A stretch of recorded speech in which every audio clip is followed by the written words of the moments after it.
ताहिर भाई 5 साल पहले जेल गए थे। क्या 5 साल में कभी जमानत मिली उन्हें?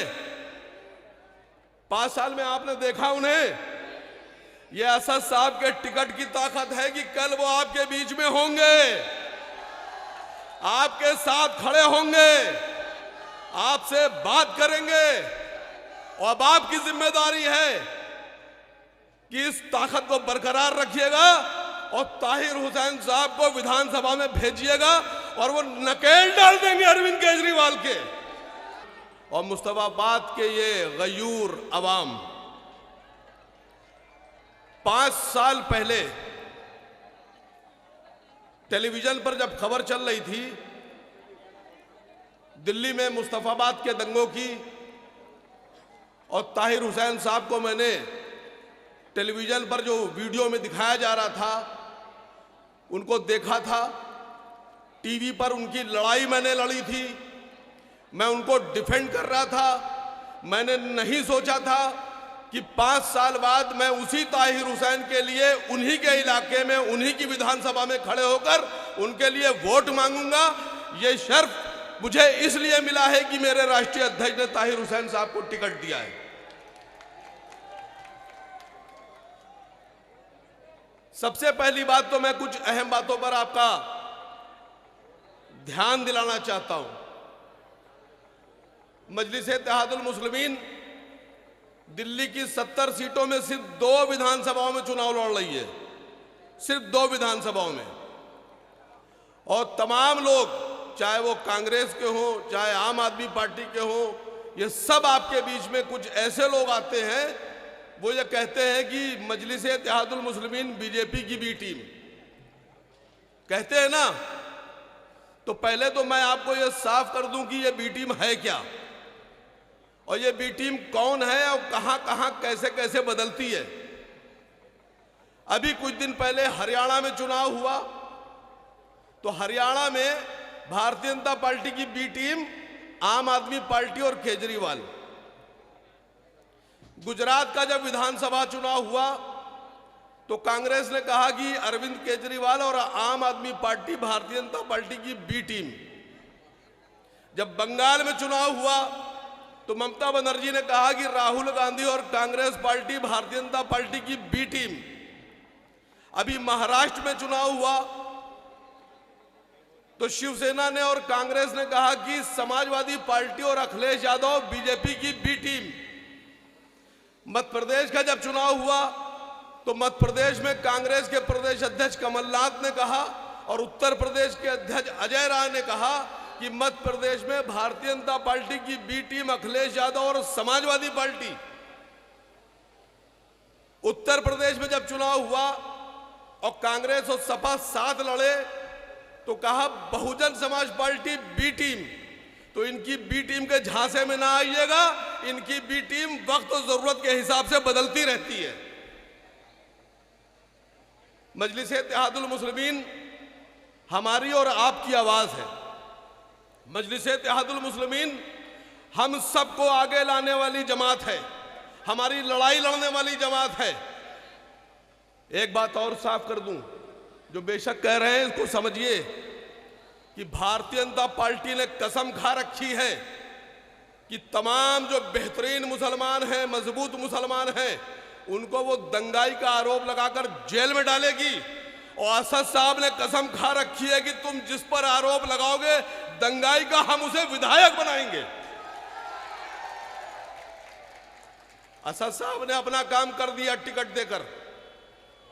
असद साहब ने आपके बीच में अपना उम्मीदवार बनाकर भेज दिया है, लेकिन अब उस उम्मीदवार को अपना कीमती वोट देकर विधानसभा में बिठाने की और पहुंचाने की जिम्मेदारी किसकी है? सिर्फ 4 लोगों की नहीं, जब सब बोलेंगे तब मानूंगा। विधानसभा भेजने की जिम्मेदारी किसकी है? भेजेंगे। आज अभी यहां आने से पहले मैं टेलीविजन पर आज तक की डिबेट में था। बात बताना इसलिए जरूरी है कि बात आप तक पहुंचना चाहिए। बात आपके इलाके की हुई, टेलीविजन पर मैंने ये सवाल पूछा आम आदमी पार्टी की प्रवक्ता बैठी थी। मैंने उनसे कहा कि जब अरविंद केजरीवाल जेल गए और बाहर आ गए, मनीष सिसोदिया जेल गए, जमानत मिल गई, संजय सिंह जेल गए, जमानत मिल गई, सतेंद्र जैन जेल गए, जमानत मिल गई, बड़े बड़े आरोपों में, तो अरविंद केजरीवाल और आम आदमी पार्टी अपने सभी नेताओं के साथ पूरी शिद्दत और ताकत के साथ खड़ी थी। तो जब अरविंद केजरीवाल संजय सिंह के साथ खड़े हो सकते हैं, सत्येंद्र जैन के साथ खड़े हो सकते हैं, मनीष सिसोदिया के साथ खड़े हो सकते हैं, तो सारा गुनाह और सारा परहेज ताहिर हुसैन से क्यों?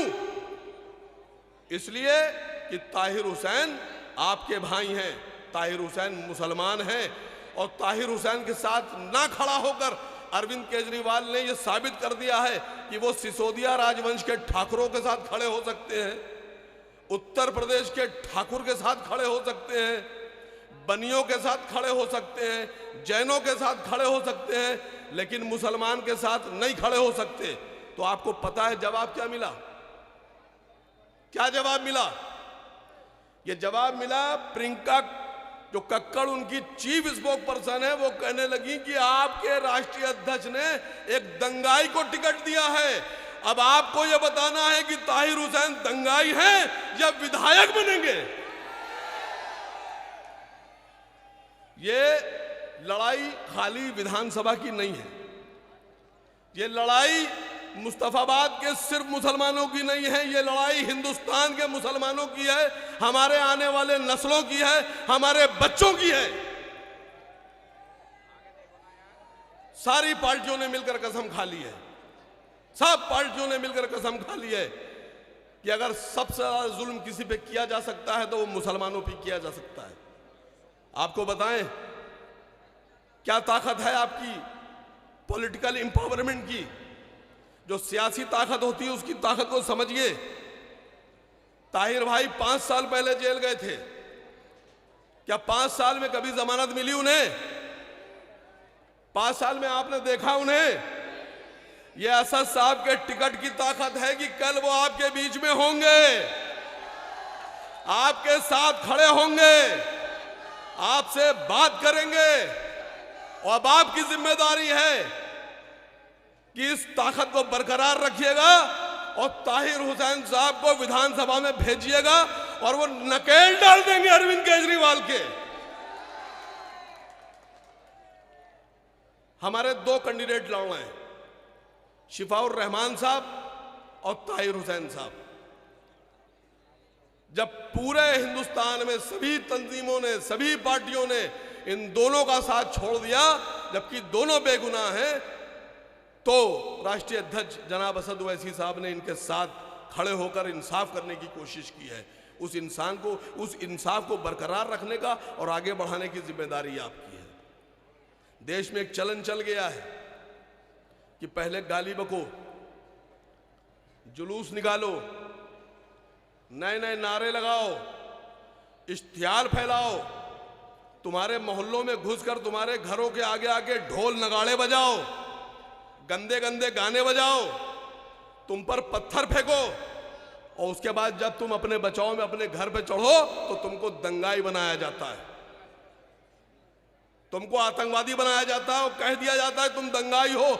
और जिन लोगों ने अपने हाथों में असलहे लेकर सड़कों पर प्रदर्शन किया है उन पर कोई दफा नहीं लगाई जाती है। इसको अगर रोकना है तो आपको सियासी तौर पर मजबूत होना होगा, ताकतवर बनना होगा, अपने लोगों को विधानसभाओं में भेजना होगा ताकि आपकी आवाज उठाई जा सके। मैं जानता हूं यहां आप सब अपने महबूब लीडर जनाब असद ओवैसी साहब को सुनने आए हैं, तो मैं आप लोग के और उनके बीच में आऊंगा ही नहीं। मैं भी चाहता हूं अपने राष्ट्रीय अध्यक्ष को सुनना, क्योंकि जो बात राष्ट्रीय अध्यक्ष जी आपसे कहेंगे अगर आपने उस पर अमल कर लिया तो मैं यकीन से कह रहा हूं कि इस मुस्तफाबाद का अगला विधायक कौन होगा? कौन होगा? यकीन मान लूं